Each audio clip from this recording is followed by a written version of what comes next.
اعلانیہ کرو۔ اگر سمجھنے کے لیے انسان کو کوئی چیز درکار ہو نا تو میرا خیال ہے کہ یہ آیہ کریمہ کافی ہو جائے اس کے لیے۔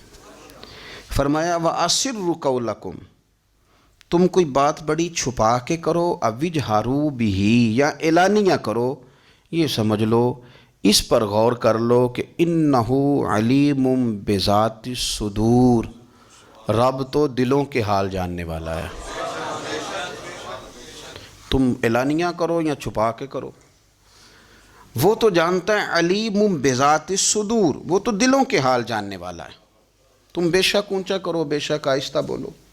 آیت نازل کب ہوئی؟ شان نزول بھی بڑا انوکھا ہے۔ مشرکین مکہ رسول کریم صلی اللہ علیہ وسلم کے بارے میں معاذ اللہ باتیں کرتے تھے تو حضور اللہ کے دیے ہوئے علم سے انہیں جان لیا کرتے تھے۔ ایک دن وہ باتیں کر رہے تھے تو باتیں کرتے کرتے نا مشرکین مکہ نے عجیب بات کر دی، نادان تھے نا، جانتے نہیں تھے، عجیب بات کر دی، کہنے لگے آہستہ بولو، کہیں محمد صلی اللہ علیہ وسلم کا رب سن نہ لے، آہستہ بولو، اونچی بات نہ کرو، کہیں مصطفیٰ کریم علیہ السلام کا خدا سن نہ لے۔ تو اللہ نے آیت نازل کر دی، فرمایا نادانو وَأَسِرُّ قَوْلَكُمْ اَوِجْهَرُوا بِهِ، آہستہ بولو یا اونچا بولو۔ اور شارحین نے مفسرین نے لکھا ہے نہ بھی بولو، آہستہ بولو یا اونچا بولو، یا بے شک تم کوئی بات زبان سے ادا نہ بھی کرو، اِنَّهُ عَلِيمٌ بِذَاتِ الصُّدُورِ، رب تو تمہارے دلوں کے حال جاننے والا ہے۔ اسے تو پتہ ہے تم نے سینے میں کیا چھپایا ہے، حسد چھپایا ہے کہ رشک چھپایا ہے، عداوت چھپائی ہے کہ محبت چھپائی ہے، اسے تو پتہ ہے، اسے خبر ہے، اس لیے کہ وہ نظر ہی تمہارے دل پہ رکھتا ہے، اسے پتہ ہے تمہارے اندر کیا ہے۔ ہم لوگوں نے نا اپنی سارے معاملات دنیا داروں سے، لوگوں سے، یاروں سے، دوستوں سے وابستہ کر لیے۔ ہمیں تعریف بھی بندوں سے چاہیے، ہمیں اچھے ہونے کا جو ڈگری ہے وہ بھی بندوں سے چاہیے۔ ہم بندے بڑے نیک ہیں، یہ بھی لوگ کہیں تو پھر ہم مطمئن ہیں۔ ہم صحیح راستے پہ چل رہے ہیں، یہ سند بھی بندوں سے چاہیے۔ ہر بات پر اعتماد خلق، ہر وقت لوگوں پر ہی دھیان، لوگوں پر ہی توجہ، لوگوں کے معاملات ہی ڈسکس کرنا، بھئی یہ تو تیرے ذمہ ہی نہیں۔ تجھے تو کہا گیا ہے کہ وَمَن يَتَوَكَّلْ عَلَى اللَّهِ، تو اپنے رب کی ذات پر بھروسہ کر، فَهُوَ حَسْبُهُ، وہ تیرے لیے دنیا میں بھی کافی ہو جائے گا، آخرت میں بھی کافی ہو جائے گا، وہ تیرے لیے کافی ہے تیرا رب رسول۔ تو اللہ رسول کی جانب توجہ کر۔ ہماری ساری معاملات بندوں کے ساتھ مطلب فلانے کو کیا مل رہا ہے، فلانا کدھر جا رہا ہے، فلانے کے پیسوں پہ میرا کتنا حق ہے، فلانا آگے نکل گیا، فلاں پیچھے رہ گیا، فلاں نے محبت سے نہیں دیکھا، فلاں نے یہ کر دیا، اب ساتھ چھوڑیں۔ یہ تو ہر وقت تو ذکر آپ کو اللہ کا کرنا تھا۔ یا ایھا الذین آمنوا اذکروا اللہ ذکرا کثیرا وسبحوہ بکرۃ واسیلا، یہ جو آپ ہر وقت بندے کر رہے ہیں یہ تو آپ کو حکم ہی نہیں ہے، آپ نے تو ہر وقت اللہ اللہ کرنی تھی۔ تو جو کام کرنے کا تھا وہ چھوڑ دیا، جو نہیں کرنا چاہیے تھا اس پہ بحث شروع کر دی۔ پھر دل کے اندر مد و جزر خراب ہوتے ہیں، قلبی واردات بگڑ جاتی ہیں، حسد پیدا ہوتا ہے، انسان کو لالچ پیدا ہوتا ہے، انسان حریص ہو جاتا ہے، انسان لوگوں سے عداوتیں پال لیتا ہے۔ کبھی ایسا کام نہ کریں۔ شہد بڑا میٹھا ہوتا ہے، عرب کے اندر ایک درخت پایا جاتا تھا، ایلوا اس کو کہتے تھے۔ اس طرح ہمارے ہاں نیم نہیں ہوتی، کڑوا ترین اس کا ذائقہ ہوتا ہے، اور آپ کچھ دیر اس کو پانی میں ڈال دیں تو پانی بھی سارا کڑوا ہو جاتا ہے، چونکہ اس کے خمیر میں رب کریم نے کرواہٹ رکھی ہے، اور حکمت ہے، اس کرواہٹ کا بھی اپنی جگہ فائدہ ہے۔ لیکن حضور سید عالم صلی اللہ علیہ وسلم نے ایک مثال بیان فرمائی، اور وہ بڑی سمجھنے کی ہے۔ حضور مثالیں دیتے تھے تو کمال ہو جاتی تھی، بڑے سے بڑا ان پڑھ بندہ بھی اس کی روح تک بات اتر جاتی تھی۔ کریم محبوب علیہ السلام فرمانے لگے کہ اگر ایلوا درخت کے کچھ ٹکڑے شہد میں ڈال دیے جائیں نا تو شہد سے زیادہ میٹھی چیز کوئی نہیں ہوتی۔ تو حضور فرماتے ہیں کہ وہ ایلوا کا درخت جو ہے وہ شہد کو بھی بگاڑ دیتا ہے، اس میں کرواہٹ پیدا کر دیتا ہے، حالانکہ وہ بڑا میٹھا تھا، اپنی جگہ اس کی مٹھاس میں کوئی کسی قسم کی کمی نہیں تھی، لیکن وہ ایلوا کے درخت نے اسے بگاڑ دیا۔ اللہ کے محبوب فرماتے ہیں جس طرح ایلوا کا درخت شہد کو تباہ کر دیتا ہے نا، اس طرح حسد آدمی کے ایمان کو تباہ کر دیتا ہے۔ ایمان بڑی میٹھی چیز ہے، بڑی حسین چیز ہے، لیکن جب حسد آ گیا نا، حسد ہے کیا؟ حسد بندوں سے نہیں ہوتا، یہ سمجھ لیں۔ حسد کا مطلب، حسد کی لغوی تعریف یہ ہے کہ یہ سمجھ لینا کہ یا اللہ اسے نہیں دینا چاہیے تھا، مجھے دینا چاہیے تھا، یہ تعریف ہے۔ تو حسد ہوتا کس سے؟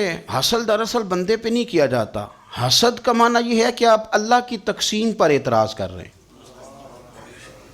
آپ کا کہنا یہ ہے کہ یا اللہ یہ تقسیم ٹھیک نہیں ہوئی، معاذ اللہ یہ ادھر چلا گیا، یہ تو ادھر آنے والی چیز تھی، تو یہ آپ نے ڈائریکٹ جو مقابلہ شروع کیا، معاذ اللہ یہ تو آپ نے اللہ کی تقسیم کے ساتھ شروع کر دی۔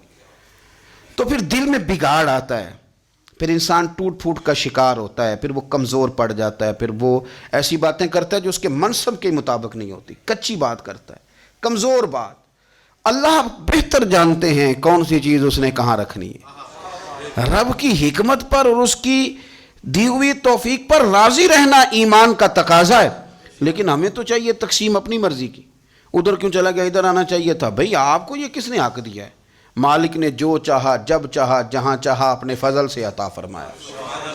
حسد، اور پھر اس کے اگر کوئی حسد نہیں کرتا تو لالچ شروع کر دیتا ہے، وہ کہتا ہے کہ یہ جو اس کا مال ہے اس میں میرا بھی حق تھا، یہ تو مجھے ملنا چاہیے تھا۔ آپ یقین کریں کہ بندے بندوں سے کم پیار کرتے ہیں، جیبوں سے زیادہ پیار کرتے ہیں۔ اس بندے کو تو کوئی نقصان نہیں جس کے ساتھ آپ نے تعلق رکھا ہوا ہے جیب کا، لیکن آپ بڑے کمزور ہو گئے۔ آپ جب لالچ کر لیا، نفسانیت میں آ گئے تو آپ کمزور پڑ گئے۔ آپ نے مطلب کیا، آپ کا کیا خیال تھا کہ رب کی بارگاہ سے کوئی کم ملنے والا تھا جو بندوں پہ اتنی توجہ کر لی؟ حضرت بہلول دانا رحمۃ اللہ علیہ نے کیا خوبصورت انداز ہے، رب کریم کے بندوں کی باتیں اللہ کے لشکروں میں سے لشکر، کیا سوچ تھی، کیا نظریہ تھا، کیوں یہ لوگ اتنے مضبوط تھے، فکری طور پر مضبوط تھے، فکری طور پر۔ ہارون رشید حج کر کے واپس آ رہا ہے، حضرت بہلول دانا راستے میں بیٹھے ہیں، ملاقات ہو گئی، کہنے لگا حضور کوئی حکم ہو تو بتائیے گا۔ فرمانے لگے کوئی نہیں، تو جا اپنا کام کر۔ بادشاہ ہے، یا کسی کو کارڈ مل جائے تو وہ لوگوں کو دکھاتا پھرتا ہے، وزیر صاحب نے خود دیا ہے۔ بادشاہ وقت خود کر، حضرت کوئی حکم ہو تو؟ فرمایا نہیں، اللہ خیر کرے گا۔ تو کہنے لگا حضور میں نے سنا ہے آپ مقروض ہیں، تو بتا ہی دیتے۔ تو آپ مسکرا کے فرمانے لگے تیرا کیا خیال ہے بھلا؟ کہنے لگے حضور کس بابت؟ فرمانے لگے تیرا کیا خیال ہے کہ اللہ ہارون رشید کو دے گا اور بہلول دانا کو بھول جائے گا؟ تیرا کیا خیال ہے؟ رب کریم ہارون رشید کو تو دیتا جائے گا اور بہلول دانا کو بھول جائے گا؟ بادشاہ کہتا ہے کہ میں چکرا ہی گیا کہ بھلا اس سوال کا کیا جواب ہے؟ تو میں نے کہا حضور رب تو بھولنے سے پاک ہے، وہ تو کسی کو نہیں بھولتا، اسے نہ اونگ آتی ہے نہ نیند آتی ہے۔ تو فرمانے لگے جا پھر اپنا کام کر، جب مناسب سمجھے گا تو بہلول کو بھی قرضے سے نجات عطا کاری دے گا، تو جا اپنی ڈیوٹی کر، وہ جب چاہے گا نا تو میرے قرضے دور۔ تو کیا سمجھتا ہے کہ تجھے یاد رکھے گا مجھے بھول جائے گا؟ یہ کیسے ہو سکتا ہے؟ اور یار ادھر دیکھ میری بات سن، او بھائی وہ تیرا میرا رب ہے، یہ ہو سکتا ہے کہ امیروں کو دے دے اور تیرے جیسے میرے جیسے غریبوں کو وہ بھول جائے؟ یہ ہو سکتا ہے؟ تو کیوں لوگوں کی جیبوں پہ توجہ، لوگوں کی جیبوں پہ نظریں، فلانے کے پاس آ گیا تو میں رہ گیا، مطلب کس لیے؟ ہمارا رب کسی کو بھولتا نہیں ہے، کسی شخص کو وہ میرا مالک اپنے فضل سے نظر انداز نہیں کرتا، وہ سب کو نوازتا ہے، لیکن اس کی حکمت کے تقاضوں کا انتظار کرنا مسلمان کی شان ہے۔ کبھی کسی حسد میں کبھی کرنا ہو تو رشک کریں، مزہ آئے گا۔ اور یہ رشک کرنے کا رشک کا معنی کیا ہے؟ حسد کا معنی یا اللہ اسے نہیں دینا چاہیے تھا، مجھے دینا چاہیے تھا، اور رشک کا معنی یا اللہ تو نے دیا ہے، کیا بات ہے، اسے دیا تو کیا بات، اگر تو نے دیا تو مالک جچا بھی ہے، اگر تو نے دیا ہے تو نظر بھی آیا ہے، اگر تو نے دیا ہے تو پھر کیا بات ہے، کمال ہو گئی، وہ نظر آ رہا ہے۔ اور یا اللہ اسے دیا ہے تو میں بھی تیرا بندہ ہوں، اسے بھی اور دے اور مجھے بھی عطا فرما۔ یہ رشک ہے، رشک کا حضور نے حکم دیا ہے، نبی پاک نے رشک کا۔ ہمارا یہ مسئلہ ہے کہ ہم جو کرنے والا کام ہے وہ نہیں کرتے، رشک کریں۔ بخاری مسلم میں حدیث ہے، نبی پاک صلی اللہ علیہ وسلم نے فرمایا 2 بندوں پر رشک کرو۔ کہو کیا بات؟ رشک کرو 2 بندوں۔ یا رسول اللہ کون کون سے؟ فرمایا ایک وہ مالدار جسے اللہ دولت دے، اور وہ صبح بھی رب کے رستے میں خیرات کرے اور شام بھی رب کے رستے میں خیرات کرے، یہ قابل رشک ہے۔ کہو تیری کیا بات ہے بھائی، کیا تجھے اللہ نے نوازا ہے، اور اس پر رشک کرو کو یا اللہ اسے اور دے تاکہ یہ تیرے بندوں پہ اور اثار کرے اور تیرے بندوں پہ سخاوت کرے، اور اللہ اس کے فعل تصدق ہمیں بھی عطا فرما۔ اور حضور فرماتے ہیں ایک مالدار پر جو صبح و شام سخاوت کرے، اور ایک اس عالم پر جسے اللہ قرآن کا علم دے، وہ صبح بھی لوگوں کو قرآن مجید کے ترجمے تفسیریں قرآن کے درس سکھائے، اور شام بھی لوگوں کو قرآن مجید کے درس عطا فرمائے۔ اس پر رشک کرو، کہو کیا بات ہے یار تیری، تجھے اللہ نے کتنا نوازا۔ قابل رشک لوگوں پر رشک کرو، ان کی تعریف کرو، ان کے لیے اچھے کلمات ادا کرو۔ معاشرے میں حسد پرموٹ ہوا ہے، اگر کبھی رشک پرموٹ ہوتا نا تو عزتیں بڑھ جاتی، محبتیں بڑھ جاتی، خلوص میں اضافہ ہوتا، لوگ ایک دوسرے کے قریب آتے۔ ہم نے کسی فضیلت والے کی فضیلت کو تسلیم کرنے سے انکار کر دیا، ہم نے کسی بڑائی والے کی بڑائی کو تسلیم کرنے سے انکار کر دیا، ہم نے حسد کیا، ہم نے لالچ کیا، ہم حریص ہوئے۔ اس کا نقصان یہ ہوا کہ لوگ ایک دوسرے کے پاس رہتے ہوئے پاس نہیں رہتے، ایک دوسرے کے ساتھ وقت گزار رہے ہوتے